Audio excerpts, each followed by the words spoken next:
Senate President Tito Soto dismissed rumors of a potential coup in the Senate, calling them common stories. He mentioned receiving reports about it over the weekend, but said he left the matter to the judgment of his colleagues. Soto added that while some senators shared information with him, he did not know the specifics or number of those involved, as they denied any such plans. One or two stories na meron daw lumalakad, meron daw kumakausap, ganun lang. Ano yun, sir? Yung story, sir, galing mismo sa... Ako naman, I leave it to our peers.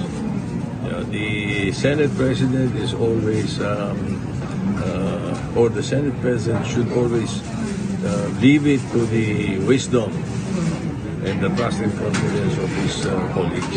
So yung narinig nyo, sir, lumalakad, sa senator nyo rin, sir, narinig na may lumalakad sa kanila? Tama ba? No, meron daw.